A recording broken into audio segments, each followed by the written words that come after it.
Hello class 12। আজ আমাদের down the rabbit হোলের লাস্ট পার্ট। তাহলে আগের দিন আমরা যেটা পড়েছিলাম চলো একটু রিকল করে নিই। আগের দিন আমরা পড়েছিলাম যে অ্যালিস যখন খরগোশের গর্তে পড়লো সে একটা শুকনো পাতার এবং ডালের গাদার ওপর পড়েছিল, যার কারণে তার সেভাবে কোনো রকম চোট লাগেনি বা চোট না লাগার জন্য অ্যালিস উঠে দাঁড়ালো এবং খরগোশটাকে দেখতে পেল। খরগোশটাকে দেখতে পাওয়ার পর সে তার পিছু নিল, কিন্তু কোন কোনার মধ্যে যে সে চলে গেল খরগোশটা আর খুঁজে পেতে পারলো না অ্যালিস। তারপরেই সে দেখতে পেল একটা 3 পাওয়ালা টেবিল। সে 3 পাওয়ালা টেবিলে কি ছিল? একটা চাবি ছিল। এবং তার আগে সে হল ঘরটার মধ্যে সে অনেকগুলো দরজা ছিল, সে দরজাগুলোর মধ্যে দিয়ে যাওয়ার চেষ্টা করলো, কিন্তু কোনো দরজাই খুলছিল না। শেষমেশ একটা দেখতে পেল পর্দার পেছনে ছোট্ট 15 ইঞ্চের হাইটের একটা টেবিল, দরজা, এবং সেই দরজার মধ্যে দিয়ে অ্যালিস কোনোভাবেই যাচ্ছিল না। আর সেই টেবিলের ওপর যে চাবিটা ছিল সেই চাবিটা দিয়ে সে খোলার চেষ্টা করলো, খুলে গেল বা ফিট হয়ে গেল। এবার তারপর হঠাৎ দেখলো যে টেবিলের ওপর একটা বোতলে পানীয় রাখা। সে পানীয়টায় লেখা আছে ড্রিঙ্ক মি। অ্যালিস অনেক ভাবনা চিন্তার পর সেটা পান করলো। পান করার পর দেখা গেল কি অ্যালিস আকারে ছোট হয়ে গেল। এবার ছোট হয়ে যাওয়ার পর সে কি করে ওখানে পৌঁছাবে, সেখান থেকে আমাদের আজকে স্টার্ট হবে। তাহলে চলো শুরু করা যাক। আফটার এ ওয়াইল, কিছুক্ষণ পরে, finding that nothing more happened, Alice যখন দেখলো যে কিছুই আর হচ্ছে না, she decided on going into the garden at once. Alice ঠিক করলো, না অনেক অপেক্ষা হয়েছে, এবার আমি বাগানে যাব, যে করেই হোক। বাট কিন্তু অ্যালাস ফর পোর অ্যালিস, হায় হায়, হতভাগ্য অ্যালিসের কপালে যে অন্য কিছু লেখা ছিল। when she got to the door, সে যখন দরজার কাছে গেল, she found, সে খুঁজে পেল বা সে বুঝতে পারলো that she had forgotten the little golden key, সে তো সে সোনালি ছোট্ট চাবিটা আনতে ভুলে গেছে। and when she went back to the table for it, সে যখন সেটা আনতে টেবিলের কাছে গেল, she found, সে দেখলো she could not possibly reach it, ব্যাস আর খুঁজে পাচ্ছে না। she could see it quite plainly through the glass, সে কাচের মধ্যে দিয়ে দেখতে পাচ্ছে চাবিটা আছে, চাবিটা ছুতে পারছে না। মানে ধরো এটা টেবিল, 3 পাওয়ালা টেবিল, এটা এরকম ভাবে আছে, এইখানে চাবিটা আছে। এবার অ্যালিসের হাইট তো হওয়া উচিত কম করে হলো এতটা, তবে সে এটা রিচ করতে পারবে, কিন্তু অ্যালিসের হাইট হয়ে গেছে এইটুকু। ব্যাস আরও যেতে পারছে না, এখানে কোনোভাবেই যেতে পারছে না। এবার কি করছে চলো দেখা যাক। she tried her best to climb up one of the legs of the table, সে এই টেবিলের পায়াগুলো বেয়ে উঠতে চেষ্টা করলো। but it was too slippery, কিন্তু যেহেতু ওই গোটা টেবিলটা কাঁচের তৈরি, খুবই পিছল ছিল, এটা পিচ্ছিল ছিল, যার কারণে সে উঠছে আর গড়িয়ে পড়ে যাচ্ছে, তাই আর পারছে না। and when she had tired herself out of with trying, এবং সে যখন চেষ্টা করতে করতে নিজেকে ক্লান্ত করে ফেলেছে, the poor little thing sat down and cried, সেই বাচ্চা হতভাগা মেয়েটা বসে পড়লো এবং কাঁদতে লাগলো। আচ্ছা, এইখানে এই লাইনটা একটু ভালো করে দেখো।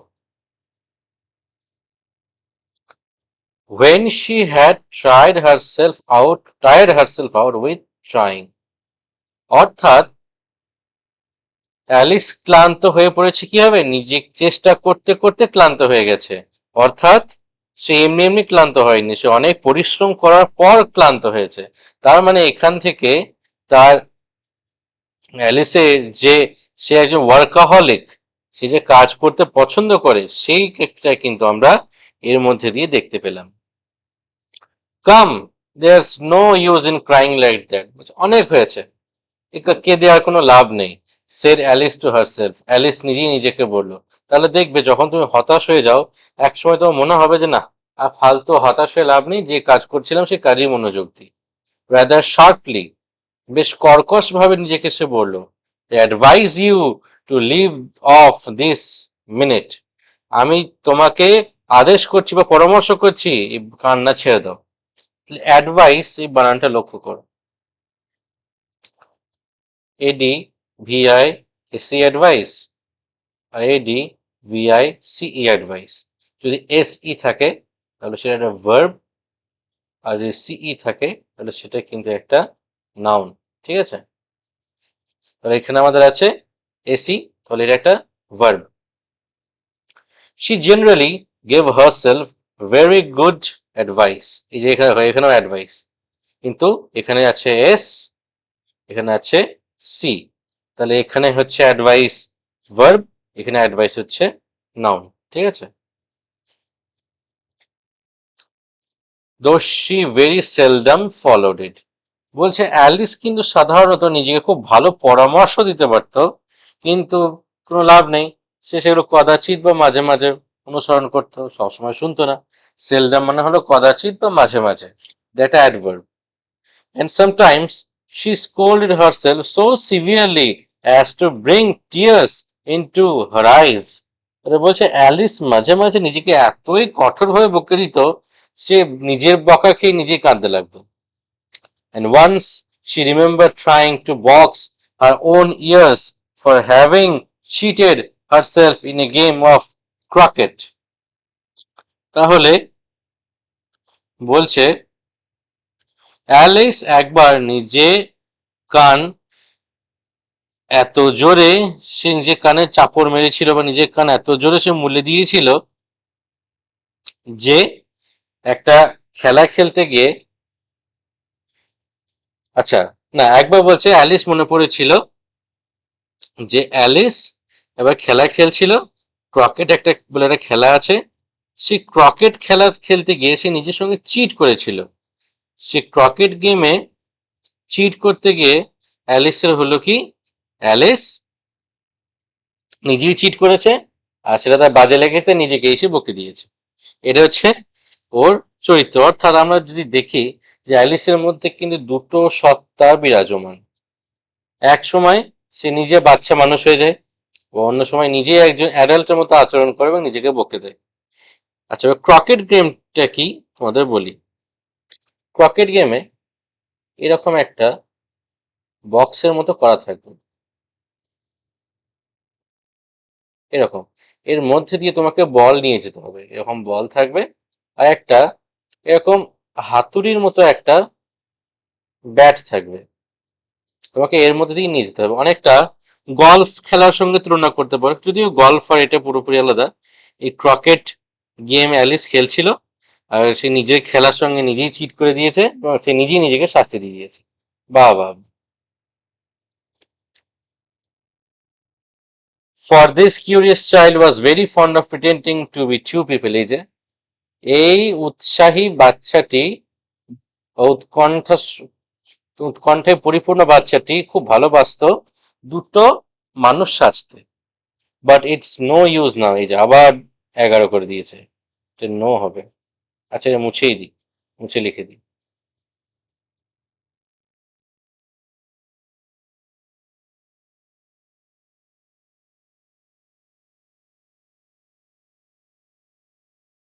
এটা হবে নো ইউজ।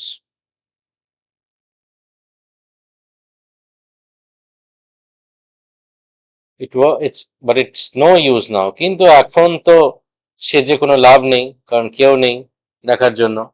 থট পোর অ্যালিস, বা এটা সময়ও নাই। অ্যালিস ভাবলো এখন তো এরকম দুটো মানুষ সেজে কোনো লাভ নেই। To pretend to be two people, এই যে দুটো মানুষ সেজে এখন কোনো লাভ নেই। Why there is hardly enough of me left to make one respectable person. এই লাইনটা তোমরা মার্ক করে রাখো, এটাই ইম্পর্টেন্ট লাইন। অ্যালিস বলছে যে এখানে একটা সাধারণ মানুষ হওয়ার জন্যই আমার মধ্যে অল্প প্রাণ শক্তি রয়েছে, তাহলে আমি কেন দুটো মানুষ সাজতে যাব? এটা একটা অন্তর্নিহিত অর্থ আছে। দেখো, অ্যালিস তার সঙ্গে এখন অবধি অনেক ঘটনা ঘটে গেছে যেগুলো আপাত দৃষ্টিতে স্বাভাবিক নয়। অ্যালিস একটা হাঁটাচলা করতে পারা খরগোশ দেখতে পারলো, তার পেছন পেছন এলো, তারপর তার সঙ্গে পেছন পেছন আসতে গিয়ে একটু গভীর কুয়োর মধ্যে পড়ে গেল, তারপর আবার ওই ছোট হওয়ার ড্রিঙ্ক খেয়ে নিল, ছোট হয়ে গেল। এত কিছু ঘটনা হয়ে গেছে যে সে এক্সহস্টেড, সে পুরোপুরি ক্লান্ত হয়ে গেছে। তার মধ্যে প্রাণ শক্তি যতটুকু ছিল বাচ্চাটার মধ্যে, সেই এনার্জিটুকু তার মধ্যে আর নেই। তাই সে কি করতে পারবে না বলছে, সে দুজন মানুষ সাজতে পারবে না। কারণ দুরকম মানুষ সাজতে গেলে দুরকম সত্তার প্রয়োজন হয়, দুরকম সত্তার অভিনয় করতে হলে তোমার কিন্তু ডবল এনার্জি খরচ হয়। তার জন্য অ্যালিস বলছে যে আমি যে ছোট্ট অ্যালিস, সে বাচ্চা হয়ে থাকতেই আমার এত পরিশ্রম করতে হচ্ছে, এত কষ্টসাধ্য ব্যাপার, আমি দুটো মানুষ সাজবো কি করে এই সময়? আমার পক্ষে সম্ভব নয় বাপু, সম্ভব নয়। সুন, তাড়াতাড়ি, her eye fell on a little glass box.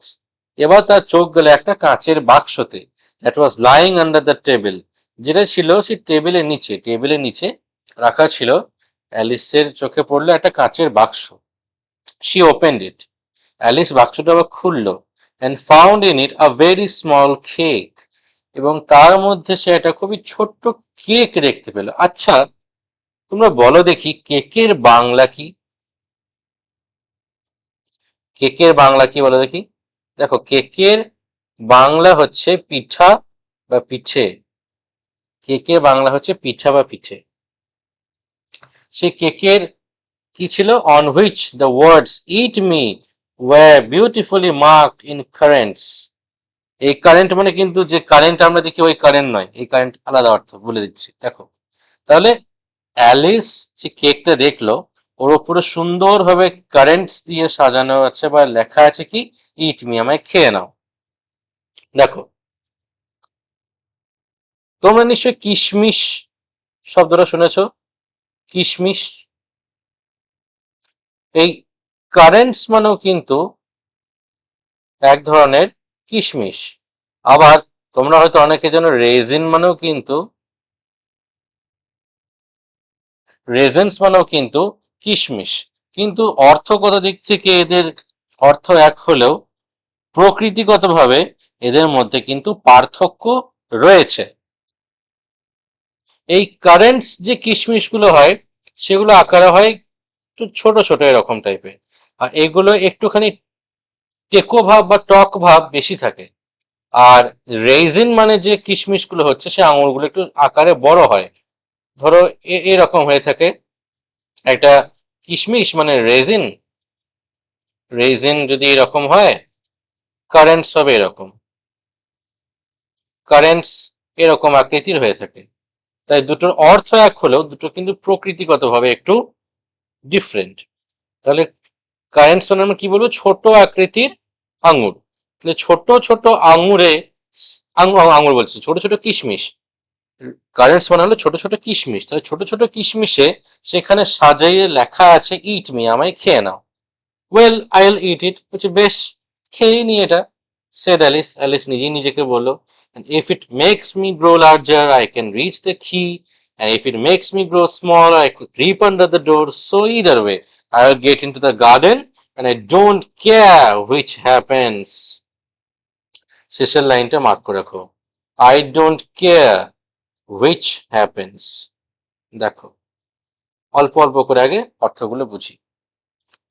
Alice বলছে আমি কেকটা খেয়ে নিই, অ্যান্ড ইফ, আর যদি, it makes me grow larger, যদি আমাকে এটা আকারে বড় করে দেয়, আই ক্যান রিচ দ্য কি, আমি চাবিটা ছুঁতে পারবো।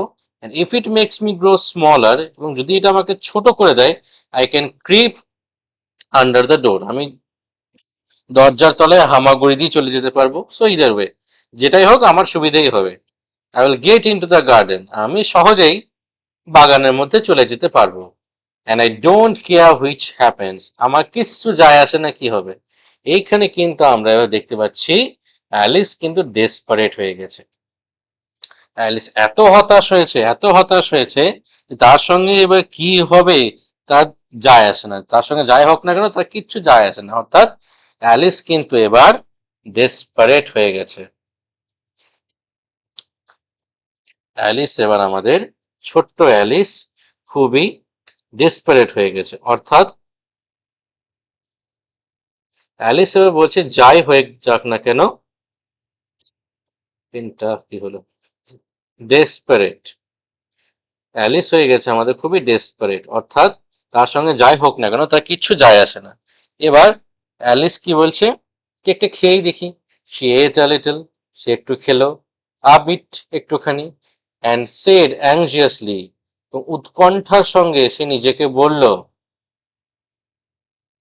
which way, holding her hand on top of her head to feel which way it was growing. সে নিজের মাথায় হাত দিয়ে দেখলো যে কোন দিকে সে বাড়ছে, লম্বায় বাড়ছে না আকারে কমে যাচ্ছে, সে দেখতে চাইলো। and she was quite surprised to find that she remained the same size. কিন্তু হায় হায়, অ্যালিস তো অবাক হয়ে গেল দেখে যে সে যা আকৃতির ছিল সেই আকৃতিরই থেকে গেল। To be sure, this is what generally happens when one eats cake. এটা খুব সাধারণ ব্যাপার, কারণ সবাই যখন কেক খায় এটাই হয়, কেউ তো আর পাল্টে যায় না। But Alice had got so much into the way of expecting nothing but out of the way things to happen that it seemed quite dull and stupid for life to go on in the common way.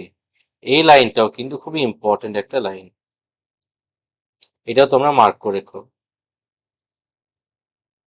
তাহলে এই লাইনটার অর্থ কি দেখো, যদি হুবহু অর্থ করতে যাও তাহলে কিন্তু কোনো অর্থ দাঁড়াবে না, এটা কিন্তু এটা বুঝতে হবে। দেখো এই লাইনটার অর্থ হলো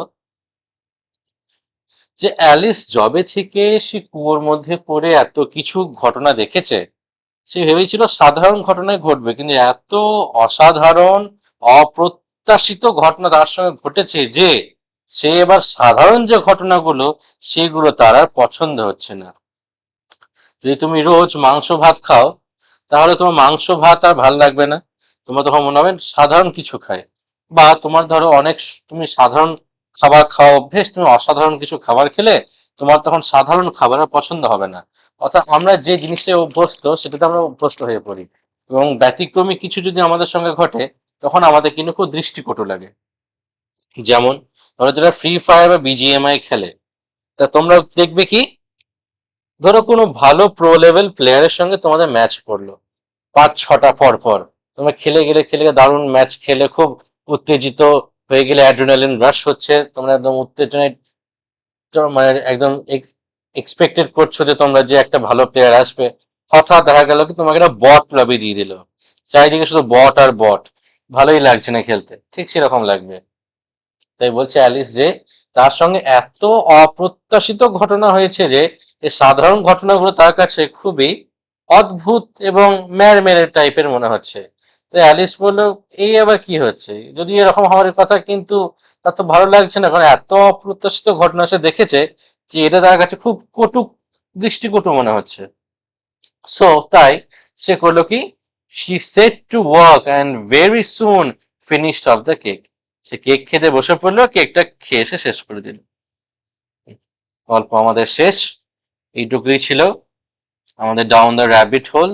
যদি তোমাদের গল্পটা ভালো লেগে থাকে তাহলে আমি অ্যাডভাইস করব তোমাদের, অ্যাডভাইস মানে ADVISE অ্যাডভাইস, ঠিক আছে, আমি তোমাদের অ্যাডভাইস করব যে তোমরা সম্পূর্ণ গল্পটা পড়ে নিতে পারো। বইটার নাম হচ্ছে, প্রথমেই বলেছিলাম, অ্যালিসেস অ্যাডভেঞ্চার্স ইন ওয়ান্ডারল্যান্ড। এই বইটা 150 থেকে 200 টাকার মতো দাম, সম্পূর্ণ গ্রন্থটা এখানে আছে, তোমরা এই বইটা কালেক্ট করতে পারো, এই গল্পটা পড়তে পারো, খুব ভালো লাগবে গল্পটা। যদি তোমাদের ভিডিওটা পছন্দ হয়ে থাকে ভিডিওটাকে লাইক করবে এবং সাবস্ক্রাইব করতে ভুলবে না। দেখা হচ্ছে পরের ভিডিওতে। Thank you.